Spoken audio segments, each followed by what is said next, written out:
नाजरीन आदाब, आप देख रहे हैं INN चैनल। मैं हूं शेख अहमद अली। आज की ख़ास बात में हम देखेंगे कई अहम कौमी और बैनुल अक़वामी ख़बरें। सबसे पहले बात टोक्यो ओलंपिक की। हिंदुस्तान का एथलेटिक्स में मेडल जीतने का 121 साल का इंतज़ार ख़त्म हो गया है। जेवलिन थ्रोअर नीरज चोपड़ा ने हिंदुस्तान को इस स्पोर्ट्स में गोल्ड मेडल दिलाया। उन्होंने फाइनल में 87.58 मीटर के बेस्ट थ्रो के साथ गोल्ड मेडल अपने नाम किया। नीरज ने पहले अटेम्प्ट में 87.03 मीटर और दूसरे अटेम्प्ट में 87.58 मीटर दूर भाला फेंका था। तीसरे अटेम्प्ट में उन्होंने 76.79 मीटर, चौथे और पांचवें में फाउल और छठे अटेम्प्ट में 80 मीटर से ज़्यादा थ्रो किया। 86.67 मीटर थ्रो के साथ चेक के जाकुब वेदलेच दूसरे नंबर पर है। वहीं 85.44 मीटर के थ्रो के साथ चेक के वितेस्लाव वेसेली तीसरे नंबर पर है। नीरज ने क्वालिफाइंग राउंड में 86.65 मीटर थ्रो किया था और अपने ग्रुप में पहले नंबर पर रहे थे। हिंदुस्तान का ये अब तक का सबसे कामयाब ओलंपिक बन गया है। हिंदुस्तान ने टोक्यो ओलंपिक्स में 1 गोल्ड, 2 सिल्वर और 4 ब्राउन समेत जुमला 7 मेडल जीते हैं। 2012 लंदन ओलंपिक में 6 मेडल जीते थे। ओलंपिक गेम्स में 13 साल बाद हिंदुस्तान को किसी इवेंट में गोल्ड मेडल मिला है। इससे पहले 2008 में बीजिंग ओलंपिक्स में निशानेबाज अभिनव बिंद्रा ने गोल्ड जीता था। बिंद्रा ने 10 मीटर एयर राइफल इवेंट का गोल्ड अपने नाम किया था। यह ओलंपिक गेम्स में हिंदुस्तान का अब तक का 10वां गोल्ड मेडल है। हिंदुस्तान ने इससे पहले हॉकी में 8 और शूटिंग में 1 गोल्ड मेडल जीता था। इस तरह हिंदुस्तान का यह सिर्फ दूसरा इंडिविजुअल गोल्ड मेडल भी है। टोक्यो ओलंपिक में हिंदुस्तान ने 6ठा मेडल जीता। हिंदुस्तान के स्टार रेसलर बजरंग पुनिया ने फ्री स्टाइल कुश्ती के 65 किलोग्राम कैटेगरी में कजाकिस्तान के दौलत को 8-0 से हरा दिया। हिंदुस्तान ने इसके साथ ही सबसे कामयाब रहे 2012 लंदन ओलंपिक के मेडल रिकॉर्ड की बराबरी कर ली। लंदन में हिंदुस्तानी स्क्वाड ने 6 मेडल जीते थे। क्वार्टर फाइनल में शानदार शुरुआत करने के बाद बजरंग सेमीफाइनल मुकाबला हार गए थे। बजरंग के वालिद ने कहा था कि बेटा आज तक कभी खाली हाथ नहीं लौटा, वो ब्रॉन्ज जरूर लाएगा, पूरे मुल्क की दुआएं उसके साथ है। 1 महीना पहले उसके घुटने में चोट लग गई थी, फिर भी वो सेमीफाइनल तक पहुंचा। बजरंग ने अपने वालिद की बात को सच कर दिखाया है।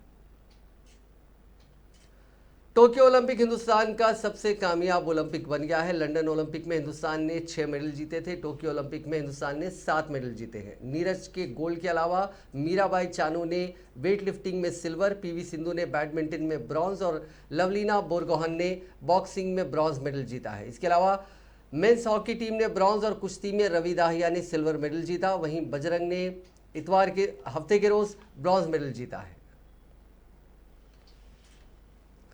वज़ीर आज़म नरेंद्र मोदी की नई कैबिनेट का अगले हफ्ते 3 दिन का एक कॉन्क्लेव होगा। इस दौरान अगले 3 साल के लिए हुकूमत का एजेंडा तैयार किया जाएगा। रिपोर्ट के मुताबिक मिनिस्टर्स की नई टीम की मुलाकात मंगल के रोज़ शाम 6 बजे से शुरू होगी। इजलास के दौरान पिछले 1 महीने में सभी वजारतों के काम का रिव्यू होगा।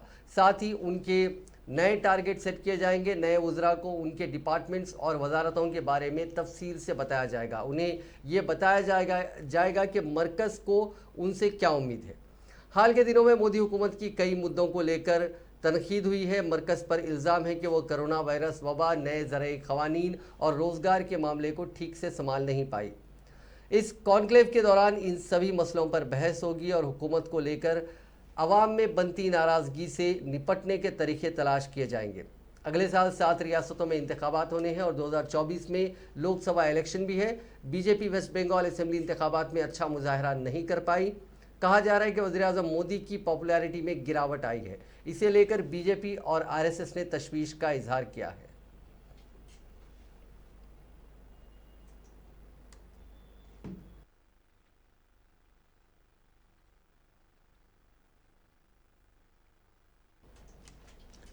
ट्विटर ने कांग्रेस कायद राहुल गांधी के उस ट्वीट को हटा दिया जिसमें रेप और कत्ल की शिकार नाबालिग के खानदान वालों की पहचान उजागर हो रही थी। इस ट्वीट में उन्होंने मुतासरा की फैमिली वालों से मुलाकात की तस्वीर शेयर की थी। माइक्रो ब्लॉगिंग साइट का कहना है कि ये उसके क़वायद का वायलेशन है। National council for protection of children rights ने इस ट्वीट को लेकर दिल्ली पुलिस और ट्विटर से शिकायत की थी। National commission for protection of children rights ने मुतासिरा के खानदान की तस्वीर पोस्ट करने के लिए राहुल गांधी पर कार्रवाई की मांग की थी। कमीशन का कहना था कि ये जुवेनाइल जस्टिस एक्ट और protection of children from sexual offences यानी पॉस्को एक्ट का वायलेशन है। राहुल गांधी ने चाशुम के रोज मुतासिरा खानदान से मुलाकात की थी। इसके बाद उन्होंने कहा था कि फैमिली इंसाफ चाहती है, उन्हें और कुछ नहीं चाहिए। इनका कहना है कि उनके साथ इंसाफ नहीं हो रहा है, इसलिए उन्हें मदद की ज़रूरत है। इंसाफ मिलने तक हम उनके साथ खड़े रहेंगे। मुतासिरा की पहचान उजागर करने के मामले में सियासत गर्मा गई है। राजस्थान बीजेपी के सरबराह ने जुमे के रोज जयपुर के अशोकनगर थाने में राहुल गांधी के खिलाफ एफआईआर दर्ज करवाने के लिए वो पहुंचे थे, लेकिन पुलिस ने दूसरी जगह के वाकया बताकर रिपोर्ट दर्ज करने से इनकार कर दिया था। इस पूरे मामले को लेकर आज ट्विटर ने राहुल गांधी के ट्विटर अकाउंट को टेम्पररी सस्पेंड किया है और ये इतला आईएनसी ने यानी इंडियन नेशनल कांग्रेस ने अपने ऑफिशियल ट्विटर हैंडल पर दी कि टेम्पररी राहुल गांधी के ट्विटर अकाउंट को बंद किया गया है और उसे दोबारा चालू करने का जो अमल है वो कवायद के हिसाब से किया जाएगा। मध्य प्रदेश, राजस्थान और उत्तर प्रदेश समेत मुल्क की कई रियासतें भारी बारिश और सैलाब से बेहाल हैं। मध्य प्रदेश के 6 जिलों में 10,000 खानदान बेघर हो गए हैं। वहीं राजस्थान में कोटा संभाग की सरबराह की अहम 25 नदियों में से 20 उफान पर हैं। उधर उत्तर प्रदेश में भी हालात बिगड़ रहे हैं। प्रयागराज में ही 3,000 घरों के डूबने का खतरा बना हुआ है। गुना जिले में जुमे के रोज भी भारी बारिश के चलते शिवपुरी जिले में सिंध नदी और कुनो नदी फिर उफान पर आ गई है। जिले के 1,000 से ज़्यादा घरों में पानी भर गया है। शिवपुरी जिले के कोलारस में पचावली पुल फिर से डूब गया है। शिवपुरी, भिंड, श्योपुर, दातिया, ग्वालियर के डबरा, भितरावर और मुरैना में फंसे लोगों को निकाल लिया गया है, लेकिन यहां अब सैलाब के बाद जख्मी लोगों का दर्द बढ़ा रहे हैं। इन 6 जिलों में 10,000 खानदान सैलाब से मकान टूटने से बेघर हो गए हैं। मध्य प्रदेश में अभी बारिश से राहत मिलती नहीं दिख रही है। हफ्ते और इतवार के रोज भी रिमझिम से लेकर भारी बारिश होती रहेगी। भोपाल, ग्वालियर, चंबल और सागर बेल्ट में कहीं कहीं तेज और कहीं कहीं रिमझिम बारिश होगी। अब बात कोरोना वायरस की। दुनिया में कोरोना के मामलों में तेजी से बढ़ोतरी हो रही है। हफ्ते के रोज दुनिया में कोरोना के 6,93,000 नए मामले दर्ज किए गए। इस दौरान 4,55,000 लोगों ने बीमारी को मात दी और 10,139 मुतासरीन की इससे जान गई। अमेरिका में हफ्ते के रोज 1,30,000 नए मुतासरीन की पहचान की गई। ये 5 फरवरी को दर्ज किए गए 1,31,000 मामलों के बाद एक दिन में नए मरीजों का सबसे बड़ा आंकड़ा है। यहाँ पर मजमूई तौर पर कोरोना के मरीजों की तादाद 3,64,00,000 हो गई। बीते 6 दिन में ही यहाँ 6,40,000 लोगों की कोरोना रिपोर्ट पॉजिटिव आई है। इसके साथ ही यहाँ एक्टिव केसेस 59,80,000 हो गए हैं। हिंदुस्तान में कोरोना के केसेस में जुमे के रोज मामूली राहत दर्ज की गई। बीते 24 घंटों में 38,696 नए मरीज मिले और 40,020 ठीक हुए, जबकि 616 की मौत हो गई। इस तरह एक्टिव केसेस में 1,951 की कमी हुई। इससे पहले बीते 3 दिन से एक्टिव केसेस में बढ़ोतरी हो रही है। रोजाना के केसेस में सबसे आगे चल रहे केरल में भी जुमे के रोज रोजाना के केसेस में मामूली गिरावट देखी गई। यहाँ 19,948 मरीजों की कोरोना रिपोर्ट पॉजिटिव आई, 19,480 ठीक हुए और 187 मुतासरीन ने वबा की वजह से दम तोड़ दिया। जुनूबी हिंद में केरल के बाद अब उसके पड़ोसी रियासतें कर्नाटका और तमिलनाडु में रोज मिलने वाले कोरोना मरीजों की तादाद बढ़ने लगी है। इसके चलते तमिलनाडु के पड़ोसी आंध्र प्रदेश में नए मरीजों में ग्रोथ का ट्रेंड देखा जा रहा है। इन तीनों ही रियासतों में रोज मिलने वाले मरीजों की तादाद मई से लगातार घट रही थी, लेकिन अब बढ़ने लगी है। गौर करने वाली बात यह है कि इन तीनों रियासतों में इन्फेक्शन की रेट में ग्रोथ भी एक साथ शुरू हुई है। दूसरी जानिब केरल में अब भी रोजाना औसत नए मरीज 22,000 से ज़्यादा बने हुए हैं। नए मरीजों के हिसाब से केरल के बाद महाराष्ट्र दूसरा सबसे मुतासिर रियासत है। वहाँ भी 20 जुलाई के बाद 5 अगस्त को फिर 9,000 से ज़्यादा मरीज मिले। मुल्क के 70% नए केसेस केरल और महाराष्ट्र से मिल रहे हैं। National Covid technical task force के रुकन प्रोफेसर के श्रीनाथ रेड्डी के मुताबिक तमिलनाडु, कर्नाटका और आंध्र प्रदेश में भले ही मरीजों की तादाद बढ़ रही है, लेकिन इसे तीसरी लहर की शुरुआत या आहट कहना अभी ठीक नहीं होगा। मरीजों की तादाद में ये बढ़ोतरी धीमी है। कोरोना के डेल्टा वेरिएंट के बढ़ते मामलों के बीच एक अच्छी खबर सामने आई है। हुकूमत ने अमेरिकी कंपनी जॉनसन एंड जॉनसन की सिंगल डोज वैक्सीन जैनसन के इमरजेंसी यूज का अप्रूवल दे दिया है। अब इसके हिंदुस्तानी बाजार में जल्द मिलने की उम्मीद बढ़ गई है। कंपनी ने जुमे के रोज ही इमरजेंसी अप्रूवल के लिए एप्लीकेशन दिया था और उस दिन ही drugs controller general of India ने इसकी मंजूरी दे दी है। वजीर सेहत मनसुख मंडाविया ने हफ्ते के रोज सोशल मीडिया पर यह जानकारी दी। मंडाविया ने कहा कि इस अप्रूवल के बाद कोरोना इन्फेक्शन के खिलाफ चल रही जंग को मजबूती मिलेगी। हुकूमत इस वक्त वैक्सीनेशन का दायरा बढ़ाने की कोशिश कर रही है। इस अप्रूवल के इमरजेंसी अप्रूवल की इजाज़त हासिल करने वाली वैक्सीन की तादाद 5 हो गई है। जॉनसन एंड जॉनसन के अलावा मुल्क में पुणे के सीरम इंस्टीट्यूट की कोविशील्ड, हैदराबाद के भारत बायोटेक की कोवैक्सीन, रशिया की स्पुतनिक वी और अमेरिका की मॉडर्ना की वैक्सीन भी शामिल है। जॉनसन एंड जॉनसन ऐसे फार्मूले का इस्तेमाल कर रही है जिसके जरिए दूसरे बीमारियों से लड़ने में रिकॉर्ड बेहतरीन रहा। जॉनसन एंड जॉनसन जिस वैक्सीन की तामीर कर रही है, जिसको बना रही है, उसे अस्पताल भेजे जाने तक फ्रीजर में रखने की भी जरूरत नहीं है। तारीख में कभी भी वैक्सीन टेस्टिंग और प्रोडक्शन इतनी तेजी से नहीं हुआ। जॉनसन एंड जॉनसन के पीछे साइनोफी और नोवा वैक्सीज भी वैक्सीन डेवलप करने में लगी हुई हैं। इनके भी बेहतर मुजाहरे की उम्मीद की जा रही है। हिंदुस्तान में कोरोना वैक्सीनेशन का आंकड़ा 50 करोड़ के पार हो गया है। अब तक 50 करोड़ 10 लाख लोगों को वैक्सीन लग चुकी है। इनमें पिछले 10 करोड़ डोज सिर्फ 20 दिन में लगाए गए हैं। रियासतों की बात करें तो वैक्सीनेशन में अब तक उत्तर प्रदेश टॉप पर है। यहाँ 5,28,000 लोगों को टीके लग चुके हैं। दूसरे नंबर पर, माफ़ कीजिएगा, उत्तर प्रदेश में 5 करोड़ 28 लाख लोगों को टीके लग चुके हैं। दूसरे नंबर पर महाराष्ट्र है जहां 4 करोड़ 59 लाख और तीसरे पर गुजरात है जहां 3.5 करोड़ लोगों को कोविड के डोजेस लगे हैं। दोनों डोजेस पूरा करने के मामले में महाराष्ट्र टॉप पर है। यहां सबसे ज़्यादा 1 करोड़ 17,40,060 लोग वैक्सीन के दोनों डोज ले चुके हैं। इस मामले में वेस्ट बंगाल दूसरे नंबर पर है। यहाँ 89,71,103 लोगों का वैक्सीनेशन कंप्लीट हो गया है। वहीं मजमूई वैक्सीनेशन में अव्वल नंबर पर उत्तर प्रदेश में 82,42,205 लोगों को दोनों डोजेज लगे हैं।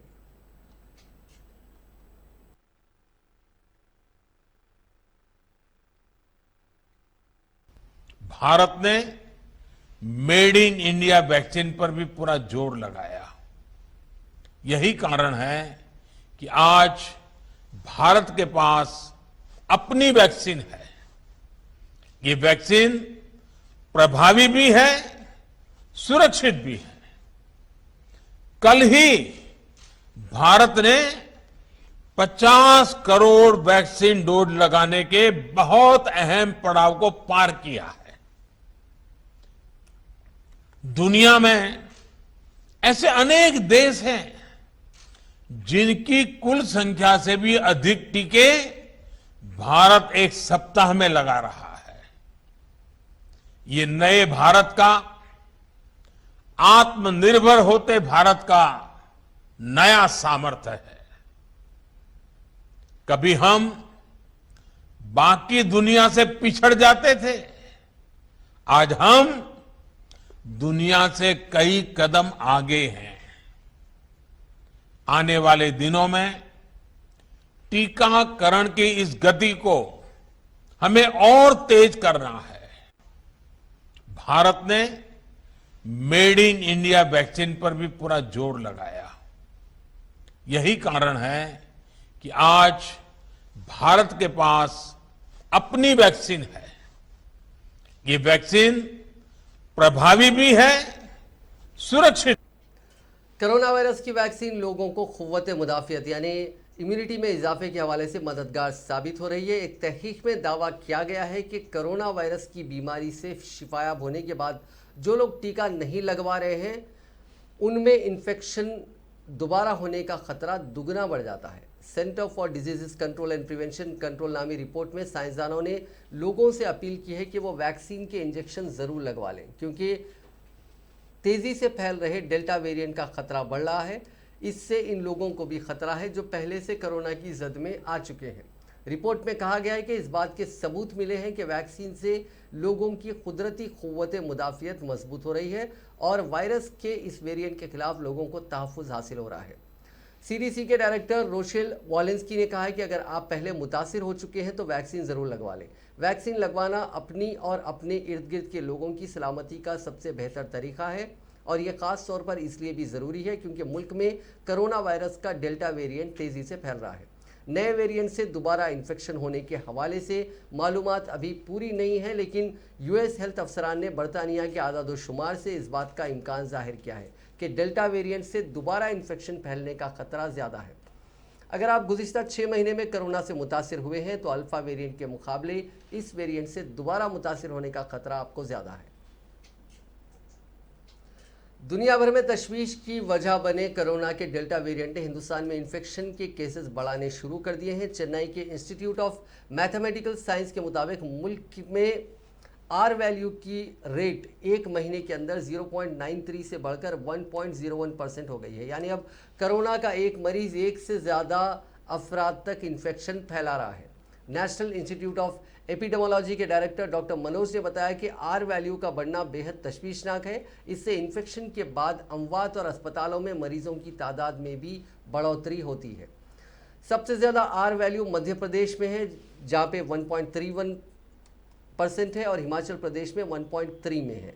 इसके अलावा महाराष्ट्र और दिल्ली में आर वैल्यू का रेट 1.01% है। केरल में आर वैल्यू 1.06% है। यहाँ रोज़ाना 20,000 से ज़्यादा केसेस सामने आ रहे हैं।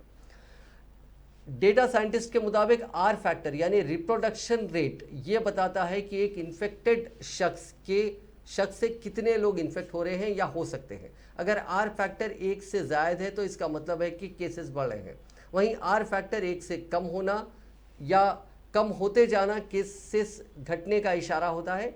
इसे इस बात से भी समझ सकते हैं कि अगर 100 अफराद इन्फेक्टेड हैं, वो 100 लोगों को इन्फेक्ट करते हैं तो आर वैल्यू 1 होगी, लेकिन अगर वो 80 लोगों को इन्फेक्ट कर पा रहे हैं तो ये आर वैल्यू 0.80 होगी। मार्च में आर वैल्यू बढ़कर 1.4% हो गई थी। इसके बाद मुल्क में 9 मई 2021 के बाद आर वैल्यू में गिरावट आई थी। 15 मई से 26 जून के बीच ये घटकर 0.78 रह गई थी, लेकिन 20 जून के बाद ये बढ़कर 0.88 हो गई। अब आर वैल्यू 1.01% हो गई, यानी केसेस बहुत तेज़ी से बढ़ेंगे। उत्तराखंड के हरिद्वार में कुंभ मेले के दौरान फर्जी कोरोना टेस्टिंग का मामला सामने आया है। एनफोर्समेंट डायरेक्टरेट ने जुमे के रोज़ इस मामले में मनी लॉन्ड्रिंग को लेकर 5 डायग्नोस्टिक फर्म्स के टॉप ओहदेदारों के घरों और ऑफिस की तलाशी ली। इस दौरान फर्जी बिल, लैपटॉप, मोबाइल फ़ोन, जायदाद के कागजात और 30,90,000 रुपये नकद जब्त किए गए। जांच एजेंसी ने जिन कंपनियों पर छापा मारा उनमें Novus Path Labs, DNA Labs, Max Corporate Services, doctor Lal Chandani Labs और नलवा लेबोरेटरी शामिल है। देहरादून, हरिद्वार, दिल्ली, नोएडा और हिसार में तलाशी ली गई। रियासती हुकूमत इन्हें पहले 3 करोड़ 40 लाख रुपए का पेमेंट कर चुकी है। उत्तराखंड पुलिस ने इस मामले में शिकायत दर्ज कराई थी, जिसके बाद ईडी ने जांच शुरू की। इन लेबोरेटरीज को उत्तराखंड हुकूमत ने कुंभ मेले के दौरान रैपिड एंटीजन टेस्ट और आरटीपीसीआर टेस्ट कराने का ठेका दिया था। इल्ज़ाम है कि इन्होंने टेस्टिंग की जितनी तादाद दिखाई उतनी हुई नहीं थी। लिस्ट में बहुत से नाम फर्जी थे। ईडी ने बताया कि उन्होंने कई लोगों के लिए एक ही मोबाइल नंबर, पते और फॉर्म का इस्तेमाल किया। बिना टेस्ट किए ही कई लोगों के नाम इसमें जोड़ दिए गए। इनमें से बहुत से लोग ऐसे थे जो कुंभ गए ही नहीं थे। इन लैब्स की फर्जी नेगेटिव टेस्टिंग की वजह से उस वक्त हरिद्वार में पॉजिटिविटी रेट 0.1% रहा, जो कि हकीकत में 5.3% था। ये घोटाला जून में सामने आया था। पंजाब के एक शख्स के मोबाइल पर कुंभ में कोरोना जांच कराने का मैसेज आया, जबकि वो हरिद्वार गए ही नहीं थे। उन्होंने इसकी शिकायत दर्ज कराई। इस मामले में आईसीएमआर की एक्टिविटीज़ पर रियासती हुकूमत ने मामले की जांच शुरू की। शुरुआत में 1 लाख से ज़्यादा फर्जी कोरोना टेस्टिंग करने की बात सामने आई। कुंभ के दौरान रियासत में एक महीने यानी 14 फरवरी से 14 अप्रैल के अंदर कोरोना मरीजों के मिलने की रफ्तार में 8,814% की बढ़ोतरी हुई। 14 फरवरी से 28 फरवरी तक उत्तराखंड में महज 172 लोग मुतासिर पाए गए थे। फिर 1 से 15 अप्रैल के बीच 15,333 लोग कोरोना की चपेट में आए। फरवरी तक यहाँ हर दिन सिर्फ 30 से 60 के बीच लोग मुतासिर मिलते थे। अप्रैल में ये तादाद बढ़कर 2,000 से 2,500 हो गई। कोरोना के बढ़ते मामलों को लेकर अखाड़े के साधु संत आपस में ही भिड़ गए थे। एक दूसरे पर कोरोना फैलाने को लेकर इल्ज़ामात लगने लगे थे। बैरागी अखाड़े ने इल्ज़ाम लगाया कि कुंभ में इन्फेक्टेड सन्यासी अखाड़ों से फैला है। निर्मोही अखाड़े के सरबराह महंत राजेंद्र दास ने कुंभ में बढ़ते इन्फेक्शन के मामलों के लिए अखाड़ा परिषद के सदर महंत नरेंद्र गिरी को जिम्मेदार ठहराया था। सरकारी एयरलाइंस एयर इंडिया ने अमेरिका जाने वाले तुलबा की बढ़ती तादाद को देखते हुए फ्लाइट्स की तादाद दुगनी कर दी है। अब हर हफ्ते हिंदुस्तान से अमेरिका 21 फ्लाइट्स जाएंगी। अभी तक हफ्ते में 10 फ्लाइट्स ही उड़ान भर रही थी। उधर अचानक किरायों में 50 से लेकर 100% तक का इजाफा हो गया है। नॉन स्टॉप फ्लाइट का मतलब बिना कहीं रुके सीधे अमेरिका जाने से है। इस पर इसलिए फोकस किया जाता है क्योंकि इसकी वजह से वक्त की बचत होती है, साथ ही इसमें किराया भी कम लगता है। अगर हम 2 स्टॉप वाली फ्लाइट को देखें तो उसका किराया 2.5 लाख रुपए है, जबकि नॉन स्टॉप की फ्लाइट का किराया 1,30,000 रुपये है। अमेरिका के लिए ज़्यादातर फ्लाइट्स लंदन होकर जाती हैं। कोरोना से पहले मुंबई से न्यूयॉर्क का किराया 80 से 90,000 रुपये के बीच हुआ करता था। अब ये 1,30,000 से लेकर 2 लाख रुपये तक पहुंच गया है। यहाँ तक कि किसी फ्लाइट में ये 2.5 लाख रुपए भी है। ये किराया 25 से 26 अगस्त का है। अगर 10 से 12 अगस्त का टिकट बुक कराना है तो कम से कम 1,60,000 रुपये किराया हो रहा है। अमेरिका में सितंबर के पहले हफ्ते में यूनिवर्सिटीज़ खुलती हैं। दरअसल अमेरिका में तुलबा के एडमिशन को देखते हुए जुलाई अगस्त में वीज़ा का अमल शुरू कर दिया गया है। इसके बाद सोशल मीडिया पर तुलबा ने कम फ्लाइट्स को लेकर शिकायत की थी। इसी के बाद एयर इंडिया ने यह कदम उठाया। एयर इंडिया की अमेरिका के लिए 7 अगस्त से ये फ्लाइट शुरू हो गई है। कोरोना की दूसरी लहर में एयर इंडिया ने अपनी वीकली फ्लाइट्स की तादाद को 40 से घटाकर 10 कर दिया था। कोरोना की दूसरी लहर में 4 मई से अमेरिका ने हिंदुस्तानी सब कॉन्टिनेंट से जो मुसाफिरीन है उनकी आमद पर पाबंदी लगा दी थी। 7 अगस्त से शुरू होने वाली फ्लाइट्स में सबसे ज़्यादा फ्लाइट न्यूयॉर्क के लिए होंगी, उसके बाद शिकागो और सैन फ्रांसिस्को के लिए उड़ानें भरेंगी। अफगानिस्तान में तालिबान की पकड़ मजबूत होती जा रही है। जो बागी हैं उन्होंने जुमे के दिन 2 बड़े वाकयात को अंजाम दिया। तालिबान लड़ाकों ने पहले काबुल में अफगानिस्तान हुकूमत के मीडिया सेंटर के डायरेक्टर का कत्ल कर दिया। ठीक इसके बाद ही अफगान ईरान सरहद पर वाक़े जरांज पर कब्जा कर लिया। जरांज अफगानिस्तान के वेस्ट सूबों में से एक निम्रूज की दारुल हुकूमत है। अफगान ओहदेदारों ने इस बात की खुद तस्दीक की है। अफगान नेशनल आर्मी की 215वीं कोर पड़ोसी हेलमांद सूबे की दारुल हुकूमत जरांज और लश्कर गाह दोनों की हिफाजत के लिए जिम्मेदार है। फ़ौज ने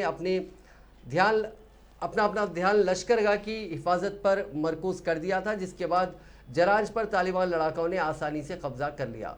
निम्रूज के डिप्टी गवर्नर रोहगुल खैरजाद और वहाँ के एक और ओहदेदार हाजी बाज मोहम्मद नासिर के मुताबिक अफगानिस्तान ईरान सरहद पर निम्रूज की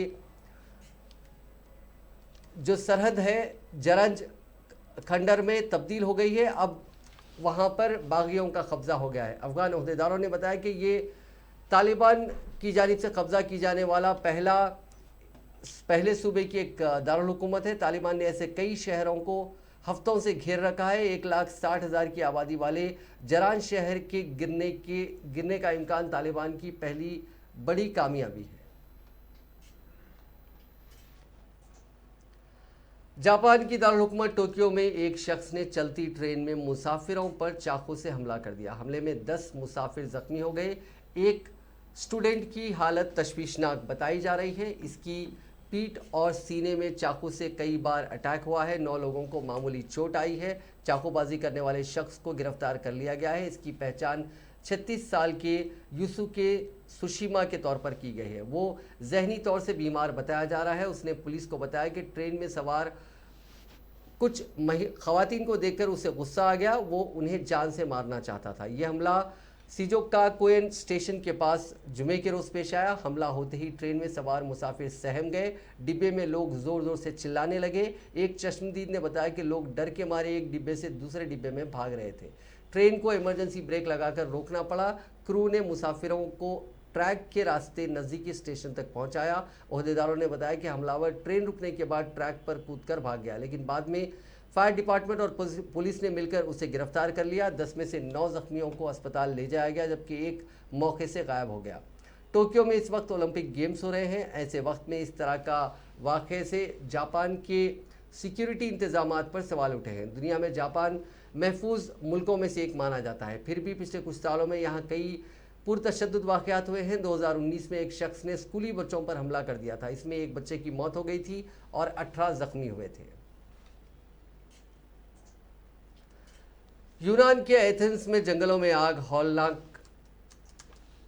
लगी हौलनाक आग को बुझाने में मदद कर रहे एक शख्स की मौत हो गई, जबकि 40 से ज़्यादा अफराद झुलस गए। सरकारी ज़राए ने बताया कि आग बुझाने के दौरान बिजली के खंभे गिरने के बाद इस 38 साला शख्स के सर में शदीद चोट आई। इसे अस्पताल में दाखिल कराया गया था, जहां इलाज के दौरान उसकी मौत हो गई। वज़ीर सेहत वासिलिस केकलास ने गुज़िश्ता रोज़ बताया कि एटिका, पेलोपोनियस और एविया में आग लगने से झुलसने से कम 44 अफराद को मुख्तलिफ अस्पतालों में दाखिल कराया गया है। ज़राए ने बताया कि मुल्क के मुख्तलिफ हिस्सों में 56 मकामात पर शदीद आग लगी है और सूरत हाल इंतहाई ख़तरनाक हो गई। मुल्क में जुमे के रोज़ चौथे दिन भी आग लगी रही, जिसकी वजह से शुमाली एथेंस में सूबे एलिस के जजीरे एविया और पेलोपोनियस के मानी में सैकड़ों लोगों को अपने घर खाली करके महफूज मकामात की तरफ नकले मकानी करनी पड़ी। कई मकानात तबाह हो गए और हज़ारों हेक्टेयर जंगलात जलकर खाकस्तर हो गए।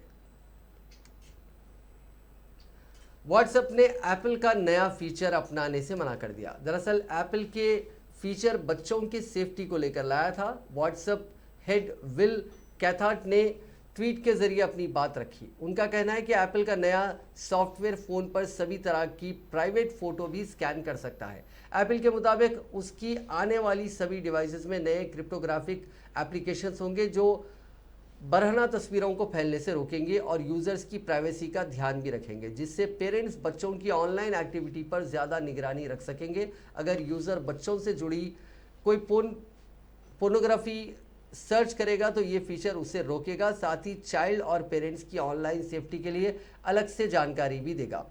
कैथकार्ट का कहना है कि ये फीचर उन सभी मुल्कों के लिए कॉमन हो जहां पर आईफोन बेचे जाते हैं, लेकिन कंपनी ऐसा नहीं कर पाएगी। उन्होंने आगे सवाल उठाया कि क्या एप्पल चीन में इस फीचर को लाएगा। वो इस फीचर के लिए अलग अलग मुल्कों की सरकारों का सामना कर पाएगा। डिजिटल क्रिप्टो करेंसी का बढ़ना ताज्जुब खैज है। एक साल पहले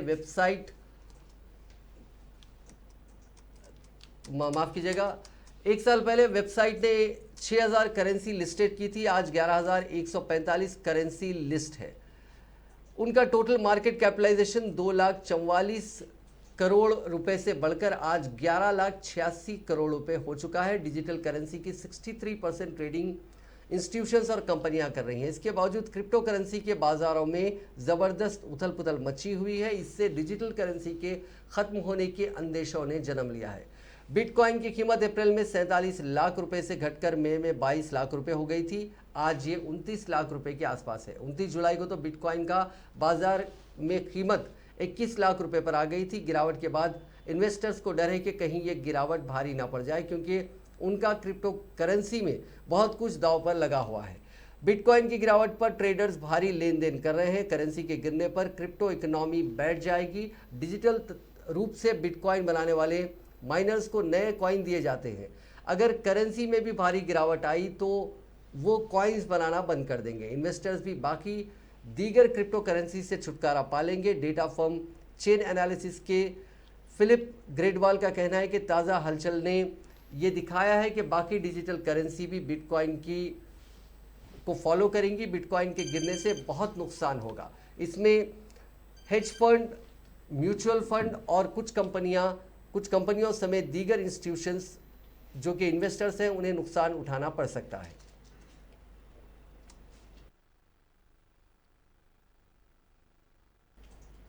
मुल्क में सोने की मांग तेजी से बढ़ रही है। 2021-22 जून तिमाही में सोने की मांग 2020-21 के मुकाबले 19.2% बढ़ी है। अगर आप भी सोने में इन्वेस्ट करना चाहते हैं तो ये सही वक्त हो सकता है। एक्सपर्ट का मानना है कि आने वाले दिनों में सोना आपको बेहतर रिटर्न दिला सकता है।